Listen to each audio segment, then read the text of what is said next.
ओम नमः शिवाय. श्री स्वामी समर्थ. स्वागत आहे तुम्हा सर्वांचं श्री स्वामी समर्थ कृपा या माझ्या मराठी यूट्यूब चॅनलवर. महाशिवरात्र भगवान शिवाचं सर्वात प्रभावी सर्वश्रेष्ठ व्रत म्हणजे महाशिवरात्र. महाशिवरात्रीच्या दिवशी शंकरदेवांची पूजा केली असता सर्व पापांचा नाश होऊन शिवलोकाची प्राप्ती होते असं म्हटलं जातं. हिंदू धर्मातील अत्यंत महत्त्वाच्या आणि पवित्र सणांपैकी एक सण म्हणजे महाशिवरात्र. तर महाशिवरात्रीच्या दिवशी आपल्याला 3 महत्त्वाच्या गोष्टी करायच्या आहेत. पहिलं म्हणजे उपवास करावा, दुसरं म्हणजे शिवलिंगाची पूजा करावी, अभिषेक करावा, स्तोत्रमंत्र पठण करावं आणि तिसरं म्हणजे महादेवांना काही वस्तू अर्पण कराव्यात. आता उपवासाबद्दल बोलायचं झालं तर प्रत्येकालाच उपवास करणं शक्य होईल असं नाही. याची विविध कारणं असू शकतात. कुणाचं बाळ लहान असेल, कुणाला औषधं चालू असतील, तर कुणाला वय झाल्यामुळे उपवास करणं शक्य होणार नाही. तर ज्यांना उपवास करणं शक्य नाही त्यांनी महादेवांची पूजा करावी, अभिषेक करावा, स्तोत्रमंत्राचं पठण करावं आणि काही अत्यंत महत्त्वाच्या अशा वस्तू आहेत त्या शिवलिंगावर अर्पण कराव्या. महाशिवरात्रीच्या दिवशी संकल्प करून जर आपण काही विशिष्ट सेवा केल्या, आपल्या जीवनात कोणतीही समस्या असेल, संतती विषयक असेल, आरोग्य विषयक असेल, नोकरी, व्यवसाय, मुलांची प्रगती, कोणतीही समस्या असेल त्याचं निवारण झाल्याशिवाय राहणार नाही. यामुळे प्रत्येकाने महाशिवरात्रीच्या रात्री काही सेवा नक्की करा. बघा, आपण आहोत प्रापंचिक माणसं. संसाराचा गाडा चालवताना आपल्याला बऱ्याच कठीण प्रसंगांना तोंड द्यावं लागतं.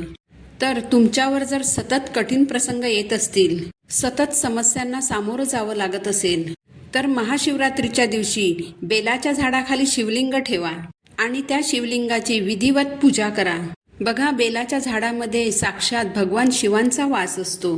त्यामुळे बेलाच्या झाडाखाली शिवलिंग ठेवून जर त्याची विधिवत पूजा आपण केली तर आपल्याला भगवान शिवशंकरांचा आशीर्वाद लवकर प्राप्त होतो. कारण भगवान शिवशंकर हे लवकर प्रसन्न होणारे आणि इच्छित फळ लवकर देणारे भगवान आहेत. घरात जर एखादी व्यक्ती आजारी असेल, तुम्ही औषधं करत आहात पण गुण येत नाही, तर आजारी व्यक्तीला बरं करण्यासाठी औषधांच्या साथीनेच महाशिवरात्रीच्या दिवशी एक उपाय करावा. यासाठी 108 चांगली सुस्थितीत असलेली बेलपत्र घ्यावीत. सर्व बेलपत्रांची गाठ काढून टाकावी आणि सर्व 108 बेलपत्रांवर चंदनाचं अत्तर शिंपडावं. घरातील आजारी व्यक्तीला औषधांनी बरं वाटावं अशी महादेवांना मनापासून प्रार्थना करावी. आणि पुरुष व्यक्ती जर हा उपाय करत असेल तर त्यांनी ओम नमः शिवाय हा मंत्र म्हणत एक बेलपत्र शिवलिंगावर अर्पण करावं. जर महिला हा उपाय करणार असतील तर त्यांनी नमः शिवाय या पंचाक्षरी मंत्राचा जप करावा. आर्थिक चणचण दूर होण्यासाठी, पैशाची समस्या असेल तर ती सुटण्यासाठी महाशिवरात्रीला पूजा करताना शिवलिंगावर बेलपत्र अर्पण करावं. संध्याकाळी शिवलिंगावरून ते बेलपत्र उचलून घ्यावं आणि त्याच बेलपत्रावर चंदनानं ओम लिहून ते तिजोरीत ठेवावं. या उपायामुळे पैशाची समस्या सुटण्यास मदत होते. तुमच्या घरातील कुंडीत जर बेलपत्राचं झाड असेल तर त्या झाडाखाली तेलाचा दिवा लावावा. असं केल्यामुळे घरातील नकारात्मक ऊर्जा कमी होते आणि सकारात्मक ऊर्जेचा प्रवाह वाढतो. आपल्या घरात धनधान्याची, अन्नधान्याची कधीही कमतरता होऊ नये यासाठी बेलपत्राच्या झाडाखाली तुपाचा दिवा लावावा. त्यात 2 लवंगा टाकाव्यात. यामुळे माता लक्ष्मीचा आशीर्वाद प्राप्त होतो आणि घरात धनाची वृद्धी होते. महाशिवरात्रीच्या दिवशी भगवान शिव आणि गौरीला बेलपत्र अर्पण केल्याने दाम्पत्य जीवनातील कटुता नष्ट होते, वादविवाद, कलह नष्ट होतात आणि दाम्पत्य जीवनात सुख लाभते. याबरोबरच महिलांच्या सौभाग्यामध्ये वाढ होते. बेलपत्राच्या झाडामध्ये साक्षात भगवान शिव वास करतात आणि बेलपत्राच्या झाडाची पानं, फुलं, फांद्या यामध्ये देवी पार्वती तिच्या सर्व रूपांमध्ये वास करते. त्यामुळे जर बेलपत्राचं झाड आपल्या घरासमोर लावलं तर आपल्या सर्व कुटुंबाचं वाईट शक्तींपासून संरक्षण होतं. महाशिवरात्रीला बेलपत्राच्या झाडाला थोडंसं कच्चं दूध अर्पण करावं. यामुळे तुमच्या जीवनातील, तुमच्या कामातील आणि तुमच्या कार्यातील अडथळे दूर होतात. तुमच्या कुंडलीत जर शनिदोष असेल तर महाशिवरात्रीला शिवलिंगावर आवर्जून शमीपत्र अर्पण करा. यामुळे शनीच्या दोषांचा प्रभाव कमी होतो. महाशिवरात्रीच्या दिवशी शिवलिंगाची पूजा करताना भगवान शिवांना चंदन आवर्जून अर्पण करा. जी व्यक्ती भगवान शिवांना चंदन अर्पण करते त्या व्यक्तीबद्दल समाजात आदर आणि कीर्ती वाढते. भगवान शिवशंकरांना गंगाजल अतिशय प्रिय आहे. यामुळे महाशिवरात्रीला शिवलिंगावर आवर्जून गंगाजल अर्पण करा. यामुळे भोलेनाथ तुमच्या आयुष्यातील सर्व वाईट गोष्टी दूर करतात. तसेच यामुळे मोक्षाची प्राप्ती होते. शिवलिंगावर जर तुम्ही मधाने अभिषेक केला तर तुमच्या संपत्तीत आणि ऐश्वर्यात भर पडते.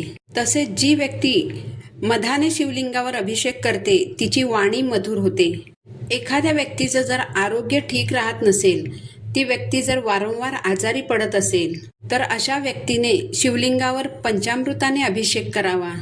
यामुळे त्या व्यक्तीला उत्तम आरोग्याची प्राप्ती होते. भगवान शिवशंकरांना पाणी अतिशय प्रिय आहे. त्यामुळे ज्या व्यक्तीचा स्वभाव तापट आहे, ज्या व्यक्तीला पटकन राग येतो, अशा व्यक्तीने मंत्र बोलत हळूहळू शिवलिंगावर पाणी अर्पण केलं तर त्या व्यक्तीचा स्वभाव देखील हळूहळू शांत होतो. राग येण्याचं प्रमाण कमी होतं. गाईच्या दुधापासून तयार केलेल्या तुपाने जर शिवलिंगावर अभिषेक केला तर व्यक्तीचा वंशविस्तार होतो, जीवनात प्रगती होते आणि संकटांपासून देखील मुक्ती मिळते. एखादी व्यक्ती जर सतत रागवत असेल, पटकन चिडत असेल तर अशा व्यक्तीने महाशिवरात्रीच्या दिवशी शिवलिंगावर चंदन आवर्जून अर्पण करा. चंदन हे शीतलतेचं प्रतीक आहे. शिवलिंगावर चंदन अर्पण केल्यामुळे व्यक्तीमध्ये सकारात्मक बदल दिसून येतात. कोणतीही अडचण, संकट, समस्या आल्यास अशी व्यक्ती अडचणींना विचारपूर्वक तोंड देते. तसेच समाजात देखील त्या व्यक्तीला मान सन्मान प्राप्त होतो. शिवलिंगावर आवर्जून गाईचे दूध अर्पण करावे. यामुळे व्यक्तीचं आरोग्य नीट राहतं आणि त्यांना कोणतेच आजार होत नाहीत. महादेवांना अभिषेक करताना शिवलिंगावर साखरेने अभिषेक आवर्जून करावा. असे केल्याने धनलाभ होतो, समृद्धी वाढते आणि गरिबी दूर होते. तर महाशिवरात्रीच्या दिवशी तुमच्या समस्येनुसार शिवलिंगावर त्या वस्तू अर्पण करा. यामुळे तुम्हाला नक्कीच फायदा होईल. उपवास नाही केला तरी चालेल, पण न चुकता या वस्तू भगवान शिवशंकरांच्या शिवलिंगावर महाशिवरात्रीच्या दिवशी नक्की अर्पण करा. तर झालेली सेवा मी महाराजांच्या चरणी अर्पण करते. पुन्हा भेटू नवीन व्हिडिओसोबत. श्री स्वामी समर्थ.